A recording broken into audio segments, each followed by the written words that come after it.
Par contre, la kasra vient toujours se mettre en dessous de la shadda. Dans l'écriture classique, elle se met entre la shadda et entre la lettre, contrairement à l'écriture coranique, comme nous allons le voir sur le slide suivant. Vous voyez ici la kasra, elle s'est intercalée entre la shadda et le ba, donc elle n'est pas en dessous du ba, contrairement à ce que l'on peut voir lorsqu'il n'y a pas de shadda. Comme par exemple dans le mot qittun, ici, vous voyez la kasra, elle est en dessous de la lettre. Là, elle n'est pas en dessous de la lettre, elle est en dessous de la shadda. Et donc, il faut faire attention à ne pas la confondre avec une fatha qui, lorsqu'il n'y a pas de shadda, vient se mettre au-dessus de la lettre. Donc justement ici dans le mot hajjun, comme vous pouvez le voir, là on a une fatha sur la première lettre, et comme vous le savez, la fatha elle se met au-dessus de la lettre. Donc ici, il faut faire attention à ne pas confondre la kasra avec une fatha, sous prétexte qu'elle est également au-dessus de la lettre. Non, ce qu'on prend comme repère lorsqu'il y a une shadda, c'est la shadda. Ce qu'il y a au-dessus de la lettre comme barre, c'est une fatha. Toute barre qui est en dessous de la shadda, c'est automatiquement une kasra. Et donc dans l'écriture manuscrite, comme nous venons de le dire, à chaque fois que nous avons une shadda et une kasra sur la lettre, la kasra, elle se placera entre la shadda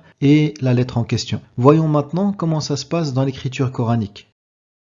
Sur ce slide, vous avez un verset du noble Coran. Donc vous avez un verset de Souratul Baqara, la sourate la vache. Et dans ce verset, comme vous le voyez, dans ce mot kasayyibin, ici nous avons une shadda sur le ya. Et la voyelle qui accompagne le ya est une kasra. Et donc dans le noble Coran, lorsque nous avons une shadda et une kasra, la kasra se place en dessous de la lettre. Qu'elle est tout de même en dessous de la shadda. Donc il n'y a pas de confusion possible. Mais la différence, comme nous l'avons vu, c'est que dans l'écriture classique, regardez ici à droite, dans Kabbir, ici nous avions la kasra entre la shadda et la lettre. Elle est tout de même en dessous de la shadda. Donc c'est pour ça que je vous ai dit que la règle qui stipule que lorsqu'on a quelque chose en dessous de la shadda, c'est fatalement une kasra, elle permet de s'en sortir dans l'écriture classique et dans le Coran. Donc on regarde la place de la voyelle par rapport à la shadda. Si elle est en dessous, qu'elle soit entre la lettre ou entre la shadda, c'est une kasra. Et si elle est en dessous de la lettre, c'est aussi une kasra. Dans le Coran, elle a été mise à chaque fois en dessous de la lettre, ainsi il ne peut y avoir aucune confusion. Alors que c'est vrai que pour quelqu'un qui n'est pas expérimenté, si elle est entre la shadda et la lettre, il pourrait la confondre avec une fatha.